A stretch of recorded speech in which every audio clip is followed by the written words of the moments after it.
Coach, what's the challenges when you play this defense for your wide receivers? Obviously, there's a lot of talk about press man coverage, but when you look at what they do and what they try to do to you, what's the challenge for your group? I think they try to throw a lot at you on the back end. Number downs, they play a bunch of different coverages. You'll see some two-man, you'll see some two, you'll see one blitz, cover three, quarters. Like they're kind of like they do everything, right?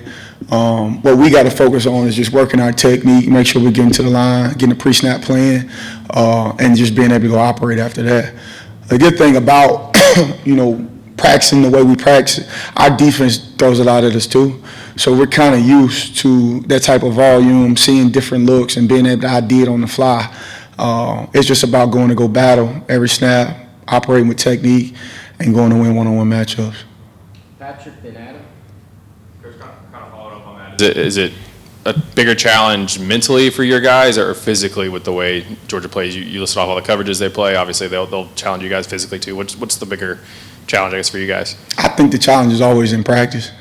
We do a really good job of putting pressure on our guys in practice. We do a really good job of making our guys uncomfortable in practice. That way, game day, it feels like, it's easier. So I think with, the DBs that we go against in practice, the way we challenge these guys in practice with the tempo, with the urgency, the focus, I think all of that stuff has to get you prepared for game day, and you have to put stress on these guys. And I think ultimately when you do that, game day feels like a breeze. So that's been our motto, and we're going to continue to go with it. Is it different for guys that haven't played against Georgia or played much against Georgia? I don't think Mike played that much last year. Braylon didn't. Do you think the challenge is greater if you haven't faced a Georgia secondary before? We faced good secondaries. This team is a really good team, but we faced good secondaries before. I think, part of playing a good opponent is you got to understand your opponent, but you can't give them too much credit either. If we go out and we do us, if we go out and compete, if we go out and we execute the way we're supposed to execute, we'll get the results we want. Coach, just specifically with Mike and Braylon, what have they showed you? And do you kind of feel like they have a little bit of chip on their shoulder because people do kind of doubt them a little bit in situations like this because they are young? Yeah, I think they all got chips on their shoulders. I think they all, keep receipts. They've heard some of the stuff like we all have. But that's the good thing about being an athlete is you can channel that stuff the right way.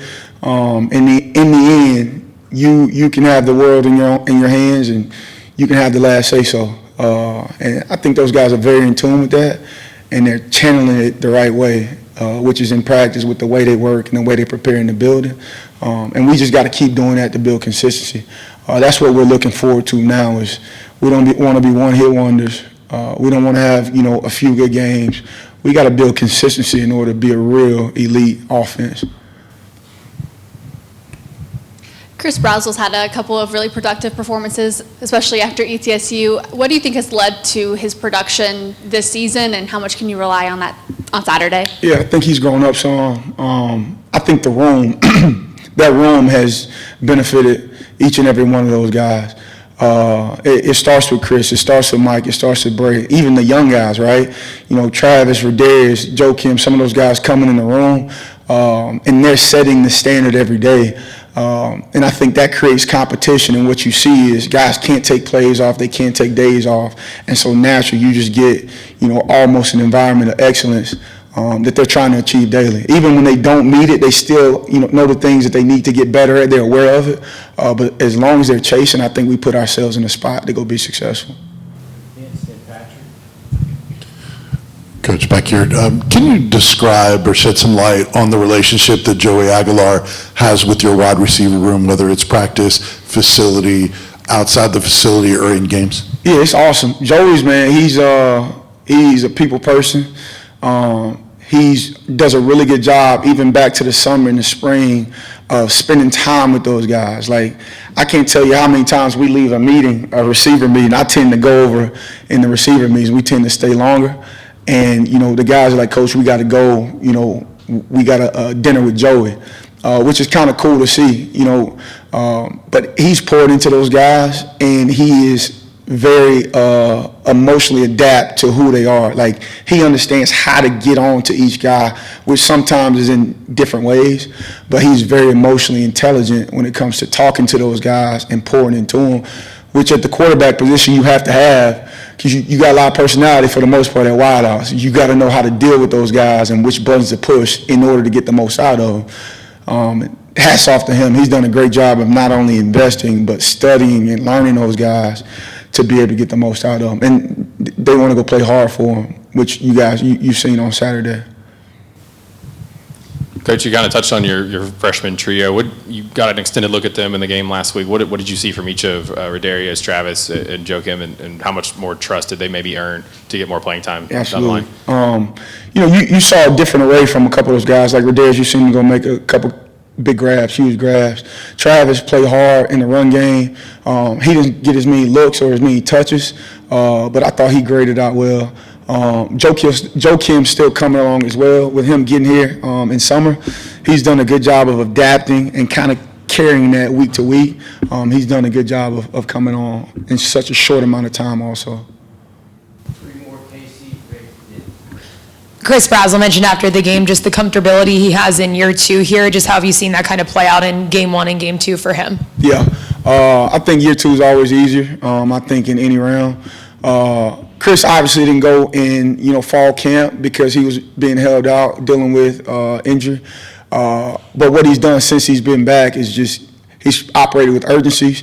He's been in the building, and he's given himself a shot.